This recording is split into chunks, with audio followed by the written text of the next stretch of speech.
Hi, and welcome to 15 Minutes of Fame. I'm Jeffrey Driscoll. And I'm Jim Kerr. We're going to start off this week with some football. After a 5-0 start to the season, the Edmonton Eskimos have dropped back-to-back games and haven't looked good in the process. What happened in Montreal, Kersey? It seemed like everything that could have gone wrong for the Edmonton Eskimos went wrong, but that offensive line, GM Eric Tillman described it as water going through a screen door, which when your GM's talking like that, you know things didn't go as planned. But it was just no protection. Ricky Ray was sacked 6 times. Unbelievable. They never really looked in danger of putting many or any points on the board. And it was just a carryover from the week before, where they also didn't play really all that well. And I guess looking back, you started to see it a bit in the Toronto game, but it's been kind of a steady decline ever since. They've gone from looking like probably the best team in the league to looking like probably the worst. Yeah, absolutely. And we talked about this last week, like you mentioned, and I mean, heck, we talked about it last year, is that offensive line letting people get through. You got to give Ricky Ray the time. And we saw in the first 5 games, if you give Ricky Ray the time, he's going to hit people and you're going to win games. Absolutely. And they're dealing with injuries right now, but you're not going to hear the coaching staff use that as an excuse. And, I think injuries are more a part of football than any other sport, where key guys get hurt all the time. But they are dealing with a ton of injuries. Your 4 import starting receivers all down at the moment. But if you're not protecting the quarterback, you don't even have a chance to win. Yeah, absolutely. Well, in that Montreal game, that Anthony Calvillo guy did some more damage to the CFL record books again this week. Yeah, 400 career touchdowns and broke the 70,000 career passing yards mark. No big deal. Yeah, no big deal. I like how he hits these milestones early in the game. Right. It took him 1 pass to hit 70,000 this game. But you look back on that guy's career, and just for everything to come together like it did for him, I mean, staying healthy, the biggest thing. We're talking about all these injuries. For a guy to stay healthy long enough to put up the numbers he put is almost as impressive as the numbers themselves. Yeah, absolutely. It's amazing how quickly things can turn in the CFL, isn't it? I mean, one week we're talking about the best Eskimos team in decades. The next week we're looking back on the painful memories of the past season or two. Going into that, I mean, the Eskimos have the BC Lions next at home. What can we expect there? Well, Eric Tillman has said there's going to be 2, maybe 3 new starters on the offensive line before that game, which, in terms of football, that's huge to make those kind of wholesale changes. So we'll hopefully see an Eskimos team that's a little stronger in that facet. And they've got protection issues. They've been fumbling the ball. They've been throwing interceptions. But if they can hang around and protect Ricky Ray, he should be able to work with whatever receivers aren't hurt yet. Well, yeah. And hopefully get the Eskimos back on the winning side, because they looked really good the first 4.5 weeks of the season, and they've looked really bad. And everyone was so excited and so pumped after the first set of wins there, and people are pretty demoralized right now. So for the sake of our city, I hope they can. I mean, they're still in a tie for tops in the West at the moment, so it's not all lost yet. Well, and that's the thing with the CFL, is you can go at a 5-12 record or whatever it is and still make the playoffs. And luckily, we've already gotten the 5, so yeah, that's right. We're set on that side. We're going to go on to baseball here, where the Toronto Blue Jays are being accused of third-party sign stealing. They were, yeah, exactly. They're accused of this last season. We talked about it a little bit here on 15 Minutes of Fame. But they were accused by unnamed teams' relievers. What the heck is all the fuss going on there, Jim? Yeah, these guys say they saw a guy wearing white in the stands, sitting in the outfield just above the batter's line of sight over the pitcher's head. And he would put his hand up if it was an off-speed pitch and do nothing if it was a fastball. And they tried to say that, okay, we figured it out, so we started using multiple signs, and then the next guy struck out, so that means it's true. Oh, yeah. But think about how many guys, the best players in baseball are hitting the ball 40% of the time. Totally. So, but I don't know. I just feel like if it was happening, yeah, I don't. It seems too like intricate and complex, and maybe not even worth all the effort. Because if you know that there's a fastball or not a fastball, does it really change how much you? And in like a 10 pitch at bat, like, and they're trying to say, oh well, they have all these home runs at home, which proves it again. No, not really. Yeah, and for a team that's apparently cheating all the time, they're not doing it very well because they were 500. That's exactly it. I mean, we've seen, again, this is something that's been going through baseball for forever. People are always accusing other people of stealing signs. I'm a little surprised that it came up this late in the season, especially that the Jays are 500 and really aren't going to go for the playoffs. I don't really know, but you said that your buddy Tim had a funny story about people there. Yeah, I guess the next couple of games, people are in the stands wearing fastball hats. That's hilarious. So, that's cheating at its finest right there. Yeah, absolutely. And, a hat tip and a fastball to Tim for pointing that one out. But, again, it comes back down to, okay, we're cheating. Why are we not leading the division? Yeah. It's like the guy who uses steroids and never makes it to the major leagues. No, totally. You're cheating, but you're not good. Doing anything. While we're talking about the Jays, how about Brett Laurie? The Canadian prospect got the call last week and has been on fire since making his MLB debut. Drove in a run on his first at-bat, homered in his third game, hit a grand salami in his fifth game. Is he the real deal there, Kersey?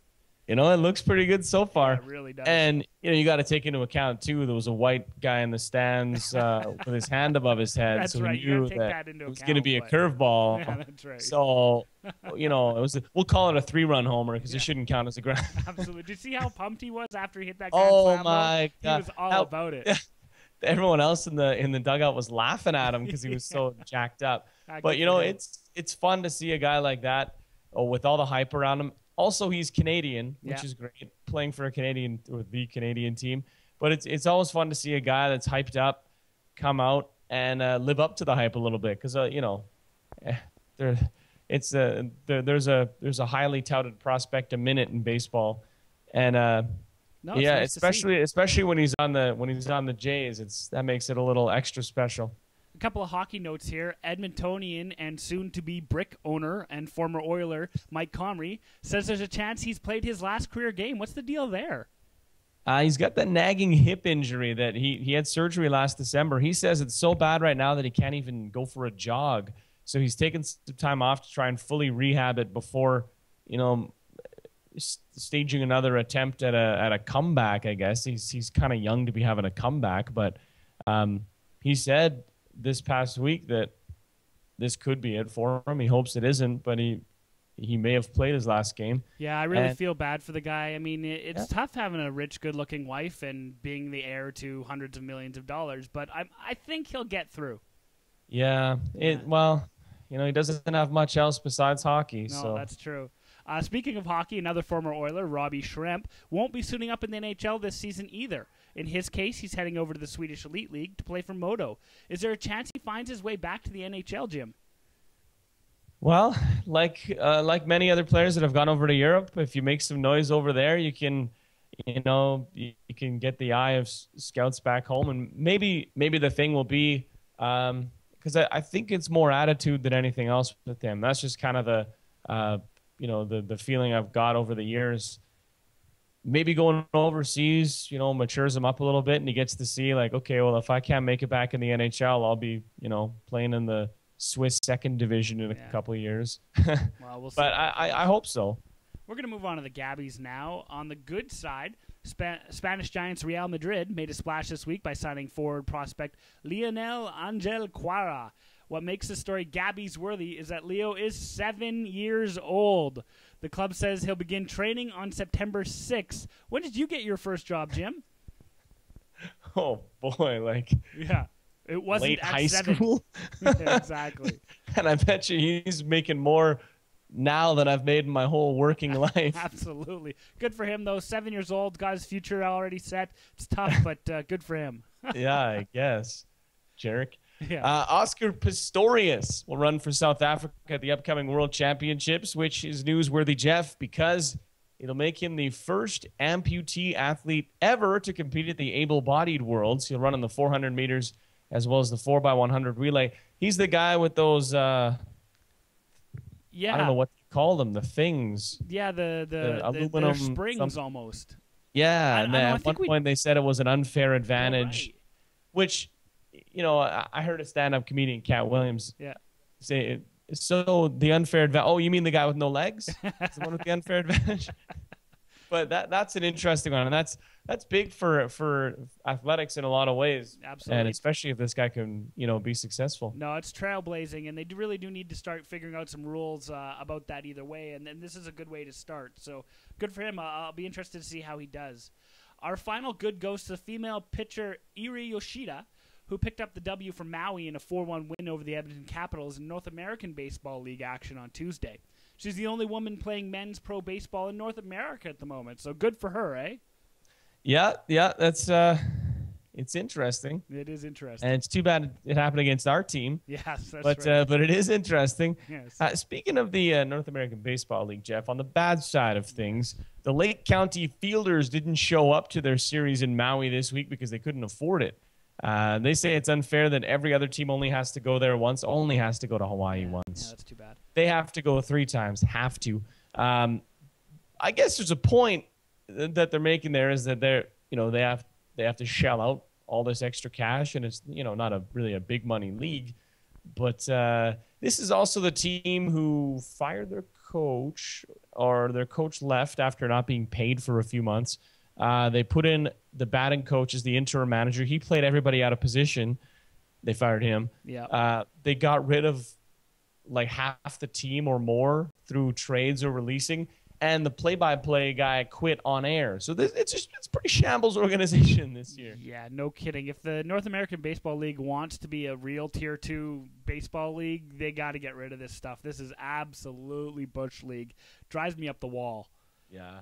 A bad goes to U.S. ski team member Robert Vietz, who might have done some serious damage to his career this week. The 18-year-old, who was apparently drunk, peed on an 11-year-old girl during a flight from Portland to Vermont.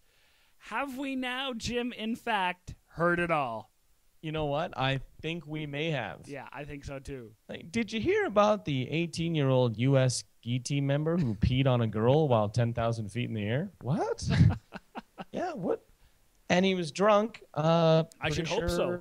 21. Well, I guess, yeah, at least you got some excuse. But that's a strange one. Yeah, that's absolutely strange. I kind of want to hear more about it, but I also kind of want to hear nothing more about it. Exactly. Our final bad, Jeff, goes to Tiger Woods. He lived a nightmare this week at the PGA Championship. He opened things up with a 7 over 77, his worst showing ever at a PGA Championship, and followed that up with a 3 over 73 to sit at 10 over par through 2 rounds, missing the cut. That's his third major cut miss in his career, which has been going on for quite a while, Jeff. Boy, the reports say that because he's officially gone 3 years without a major win, Nike cuts his sponsorship deal in half. I wonder if, you know, the pressure of that in his mind coming into the tournament had something to do with that, with his poor showing. But boy, that guy, you know, he declared himself 100% fit before the tournament. 100% physically fit. I wouldn't say 100% mentally fit. Well, there you go. Yeah. But, oh, man, has he ever fallen? Yeah, the guy's an absolute mess right now. We're going to move on to quick hits. Rumor has it that the 2012 NHL Draft will be in Pittsburgh after news that the annual Furries convention has been rescheduled. Is that the strangest story this week of you know, non-peeing related stories?